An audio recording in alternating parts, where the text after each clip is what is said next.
எனக்கொரு கதை சொல்லு கண்ணே.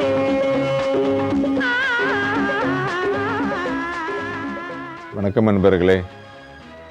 செவ்வாய்க்கிழமை என்பது ஒரு நல்ல நாளாக நம் மாநிலத்தில் கருதுவதில்லை, நல்ல காரியங்கள் செய்வதில்லை. இதே அண்டை மாநிலத்திலாம் போனால் அது மங்கள்வார், நல்ல காரியங்கள்லாம் செய்வதற்கு உகந்த நாளாக கருதுகிறார்கள். எங்கள் ஊர்லெல்லாம் செவ்வாய் வெறும் வாயின்னு சொல்லுவாங்க, எதுவும் செய்யாமல் இருக்கிறதுக்காக. அந்த செவ்வாய்க்கிழமையில் அந்த வெறும் வாயை மெல்றதுக்கு ஏற்ற மாதிரி நம்ம குட்டி குட்டி கதைகளை நம்ம கலந்தாலோசிக்கிறோம் இல்லையா, பேசுகிறோம் இல்லையா. நீங்கள் என்னோடு தொடர்ந்து இருப்பதற்காக மீண்டுமாக என்னோட நன்றிகளை தெரிவித்துக் கொள்கிறேன். தொடர்ந்து வெல்லுவோமா? நன்றி நண்பர்களே. வணக்கம். வணக்கம் நண்பர்களே. இந்த வாரம் நாம் பார்க்க போகும் கதை எதிர்வினை முற்று. ராமநாதனுக்கு 2 வாரமாக ஒரு பிரச்சனை.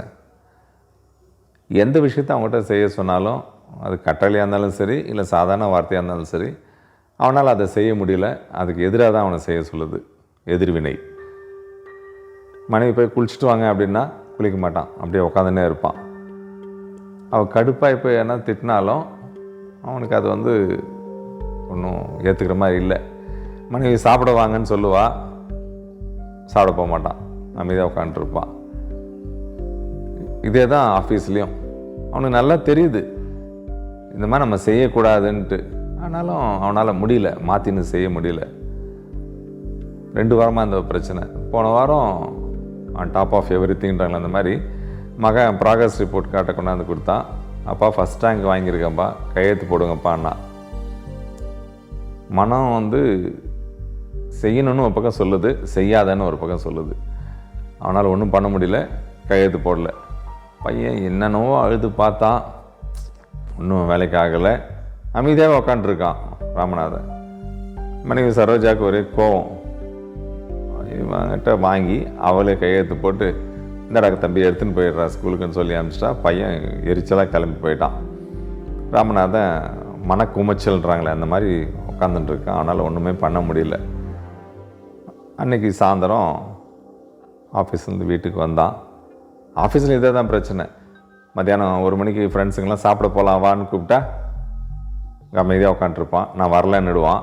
அப்புறம் ஒரு 4 மணிக்கு மேலே போய் சாப்பிட்றது. அது மாதிரி பியூன் கொண்டாந்து டீ கொண்டாந்து வச்சுட்டு அவன் அமைதியாக வச்சுட்டு போயிட்டான்னா பிரச்சனையில் எடுத்து குடிச்சிடுவான். சார் டீ சாப்பிடுங்க சார்ன்னு சொல்லிட்டான்னா அவ்வளோதான், குடிக்க மாட்டான். அது அப்படியே இருக்கும். அவர் பியூன் பார்த்துட்டு ஆறி போன டீயை பார்த்து சலிச்சுன்னு எடுத்துகிட்டு போய் கீழே ஊற்றிடுவான். இப்படி தான் நடந்துருந்துச்சு. அன்றைக்கி சாயந்தரம் ஆஃபீஸ்லேருந்து வந்தான். ராமநாதன் சோஃபாவில் உட்காந்தான். மனைவிக்கு இவனை புரிஞ்சிடுச்சு. ஓ ஏதோ இவனுக்குள்ளே நடக்குதுன்னு நினச்சிட்டு அவனை பார்த்து போய் குளிக்காதீங்க அப்படின்னா. உடனே எழுந்துச்சி போய் குளிச்சுட்டு வந்தான் ராமநாதன்.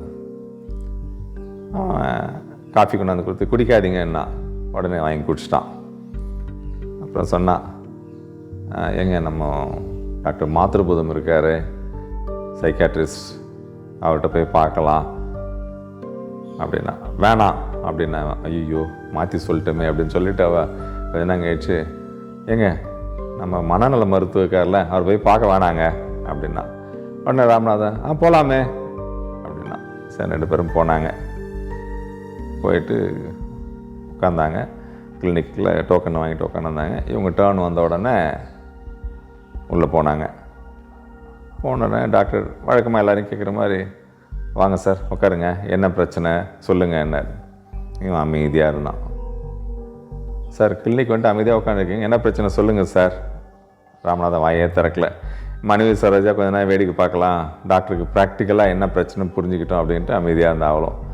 3ஆம் முறை டாக்டர் ரொம்ப கடுப்பாகி போய், சார் என்ன பிரச்சனை சொன்னால் தானே எனக்கு தெரியும் அப்படின்னாரு. அப்போ ராமநாதன் வாயே திறக்கல.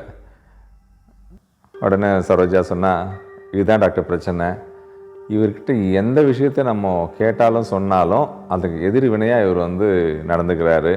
சொல்லுன்னா சொல்ல மாட்டேன்றார், சொல்லாதன்னா சொல்கிறாரு அப்படின்னோடனே புரிஞ்சுனார் மனநல மருத்துவர் ராஜ் அவர். சார் உங்கள் பிரச்சனை என்ன சொல்லாதீங்க சார் அப்படின்னாரு. டாக்டர் கேட்ட உடனே ராமநாதன் புலம்ப ஆரம்பிச்சிட்டான். டாக்டர் 2 வாரமாக ஒரே பிரச்சனை டாக்டர், எந்த விஷயத்தை யார் செய்ய சொன்னாலும் நான் செய்ய மாட்டேன்றேன், செய்யாதன்னு சொன்னால் செய்கிறேன், எனக்கு நல்லா தெரியுது நான் செய்கிறது தப்புன்னு, அதனால் என்னால் ஒன்றுமே கண்ட்ரோல் பண்ண முடியலைங்க டாக்டர், என்ன பிரச்சனைன்னு தெரியலைங்க டாக்டர் அப்படின்னார். சரி டாக்டர் வந்தார், கிட்ட வந்துட்டு ஸ்டெதஸ்கோப்பை வச்சு மூச்சை இழுக்காதீங்க விடாதீங்கன்னாரு. நல்லா ராமநாதன் மூச்சை இழுத்து விட்டான். முன்னாடியும் பின்னாடியும் செக் பண்ணார். அப்புறம் அப்படி எல்லாம் தட்டி பார்த்தாரு. வாயை திறக்காதீங்கன்னாரு, வாயை திறந்தான்.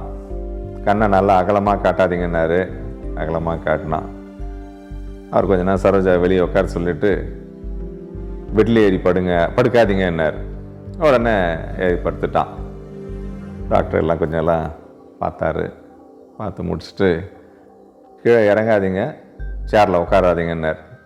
இறங்கி அழகாக சேரில் உட்காந்துனான். டாக்டர் அப்படி கொஞ்சம் யோசிந்தார். ராமநாதன் அப்படி டேபிள் மேலே பார்த்தான். இந்த பழம் இருக்கிற கத்தி ஒன்று அங்கே இருந்துச்சு. அதை எடுத்து கையில் வச்சுன்னு இப்படி பார்த்துன்னு தான். டாக்டர் பதறிட்டார். சார் சார் சார் அந்த டேபிள் மேலே வச்சுருங்க சார், இதான் என்னை குத்திர போகிறீங்க சார் அப்படின்னார். ராமநாதன் கத்தியோட டாக்டரை கிட்ட போனான். வணக்கம் நண்பர்களே, மீண்டும் சந்திப்போம்.